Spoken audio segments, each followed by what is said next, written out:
যে কি আনছে আপনাদের ভাইয়া দেখেন, এটা কেউ দেখেই সাথে সাথে বুঝতে পারছেন কি না এটা কি। আর এখন আমি খুলে দেখাবো আপনাদেরকে। খুলতেছি। ওমা আইস। আর এটা কালকে রাত্রে মার্কেট থেকে নিয়ে আসে, আমি নর্মালে রাখছিলাম। তারপরে দেখেন কত আইস জমে রয়েছে। তারপরে দিয়ে আরেকটা কাহিনী হয়েছে গিয়া, দেখেন এই হাঁসটার মধ্যে আরো হাঁস নিয়ে এসে এত হসম হয় নাই। এই হাঁসের মধ্যে যত হসম দেখছেন। এই হাঁস আমি এখন কিভাবে সাফ করবো, কি করার আছে আমার এখন? এটা সেকতে হইব মনে হয়, আগে সেকে নিতে হবে। সব ছোট ছোট হসম। এখন আমার মন চায় চামড়াই ফালাই দিই, কিন্তু চামড়া ফালাই দিলে এই হাঁসের আর বরকত থাকে না। দেখছেন রাত্রে আনছে, তারপরে আইস কি মোটা আইস। এখন কি হবে? হাঁসটা কত বড়, বড় হাঁস বলছে পুরা হাঁস রান্না করার লাই। তো দেখেন দেখা যায়। এখন আমি পানিতে ভিজাইলাম একদম ডুবু করে, ছাড়ালাই রাখি দিতেছি। এই যে হাঁসের বরফ ছাড়াই গেছে, অন বুঝিনি ভালো করে হোলাইনের গেঞ্জি দিই এটার পানি লই এলেছি। ধরেন গার হানি আমরা যেগুলো আর কি, এটারও একটাই ভালো করে হানি লই এলেছি উল্টে পাল্টে। যাই হোক, তো অনেক হসম বাইরে পাই। এটারও নাই আগুন এসে কি লই মাসাল্লাহ কুটি বাসি এতগুলো হাঁসের গোস্ত হয়েছে বুঝছিনি। হাঁসের গোস্ত হয়েছে বলতে এখন এত কষ্ট হয়েছে আমার বাঁচতে। এখন তো একটা হসমও দেখা যায় না, দেখছেন সব হসম বাঁচিয়ে লেছি।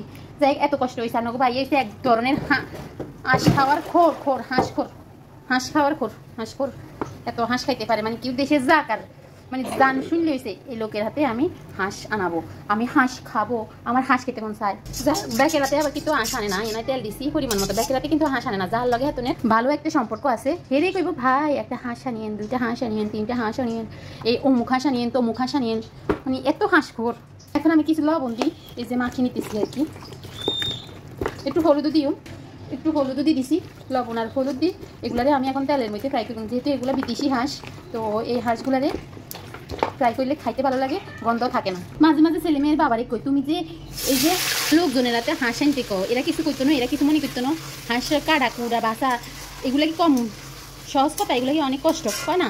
অনেক ভালো মানুষেরা, আমি এদেরকে চিনি, এরা কিছু বলবে না আসলেও। মানে যেমনি বলে আবার এমনি নিয়েও আসে। একটা ভাইয়া আছে যতবার দেশে যাইবো ওই ভাইয়াটারে কইবো আমগুলাই হাঁস আনার জন্য, তো টাকাও দেয়। আপনাকেও ভাইয়া টাকাও দেয় হাঁস কিনে লন এলে আর কি। তো টাকা দিলেই নি হাঁস কিন্তু কাড়া কুড়া বাসা হয়েছে অনেক কষ্ট। যাই হোক, তারপরও এরা আনে মানা করে না কোনো সময়। মানে আসার পর থেকে বাংলাদেশে থাকলে আমার মনে হয় এত হাঁস আমরা খাইতাম না, দেশিও কিনি খাইতাম না, কারণ বাসা হিসেবে কষ্ট লাগে, একসময় খাওয়া হয় না। অথচ এই দেশে আসি দেশি হাঁস দেশ থেকে আনা অনেক হাঁস খাইছি, যেমন রাজা হাঁস, তারপরে বাংলা হাঁস। আর এই দেশের মধ্যে আসি তো বিদেশি হাঁস খাইতে এসি। কিছুদিন আগেও একটা রাঁধছি, এখন আবার একটা রান্না ভাইয়া নিয়ে এসে হাঁস খাইতে মনে করে। তো কি কারণে আমি হাঁস খোর বলি এবার বুঝেছেন? এত হাঁস পছন্দ করে, হাঁস খোর না বলি উপায় আছে? তো দেখতে থাকেন ভিডিও। আর নতুন হলে একটা লাইক দিয়ে দেবেন, সাবস্ক্রাইব করে নেবেন। ভিডিও কিরকম হয় অবশ্যই কমেন্টে জানাবেন। ফ্রাই করতেছি, হাঁস ফ্রাই অলরেডি হয়ে গেছে। আর বেশি ফ্রাই করতে না, মানে ফ্রাই করা মানে কাঁচা মানে হাঁসের একটা যে গন্ধ আছে এই গন্ধটা চলে যাইব। আর একদিকে দিতে এই যে মশলা রেডি করে লাইছি, বালা করে মশলা কষে লাইছি। এই মশলার মধ্যে হাঁস ছাড়ি দিম। হ্যাঁ, দই চামিচ লগে টক দই দিয়ে দিছি। তো এই টক দইটা আমার ছেলে খাইছিল, একটু রয়েছে দিয়ে দিছি। তারপরে দিয়ে এটারে এখন বালা করে মিক্স করিয়া লাইতেছি। তো আজকে আমরা হাঁসের মধ্যে মশলা দিয়ে দিছি, মশলার মধ্যে হাঁস দিয়ে দিছি আর কি। যেহেতু হাতে মোবাইলে ভিডিও করি তো সেহেতু আর দেখানো হইলো না। আগুনও জ্বালি দিয়ে আবার আগুন নিবে দিছি, কারণ এক চুলা তো না চুলা টানছি তো পাতিল অন্য কর্নারে ছিল। তো এভাবে এখন মশলার মধ্যে আমি ভালো করে কষাই। আর হাঁসের তেলগুলো সব দিয়ে দিছি, কিন্তু আমি এগুলো কিন্তু ফ্রাই হয়ে গেছে। হাঁসের তেল অনেক বাইরে হয়েছে। আজকে আমি হাঁসের মধ্যে তেল একদমই দিই নাই, মানে দিই নাই বলতে সারে এত তেল বাড়িছে। যাই হোক, উপর থেকে পরে তেল আরও রাখি দিমু। এখন আমার কি করতে হবে দেখতে থাকেন, যা করি সব কিছু শেয়ার করবো। আর এই যে বিদেশি হাঁস রান্না কীভাবে আমি করি প্রায় সময় রান্না করে আপনাদের সাথে শেয়ার করি, আজকেও শেয়ার করতেছি। গ্রেভিটা কত সুন্দর হয়েছে দেখেন। এখনই আমি অফ ক্যামেরায় আমি রান্না করছিলাম হাঁসের মাংসের অবস্থা দেখেন অলরেডি রান্না হয়ে গেছে। কাঁচারা দিয়ে আপনি করে দেখাই, মনে করছিলাম একটু আলু দিও, মানে 1-2টা আলু দিও। এখন আবার কী জানি আলু দিলে আবার আপনাদের ভাই কী কয়, মানে আমার একসময় ভালো লাগে আলু খাইতে এটার সাথে। তো আজকে দিতাম না, আজকে আলু ছাড়াই রান্না করে লই। তো দেখেন কতটা সুন্দর হয়েছে, লোভনীয় হয়েছে। একটু তেল বেশি হয়েছে, কারণ হাঁসের টুনে তেল বাড়িছে, আমার কোনো দোষ নাই এই আর কি।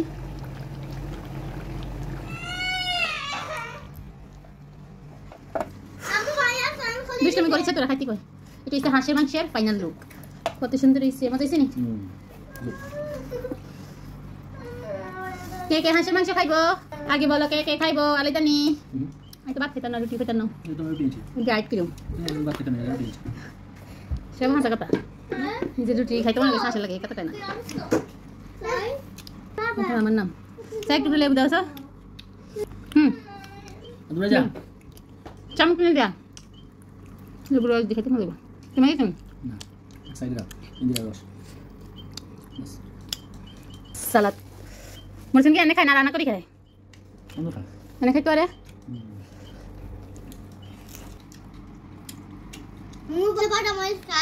যাবেন দোলা খায় মিষ্টি এত দাও বহুত নাই মিষ্টি বহুত নাই না মনে হয়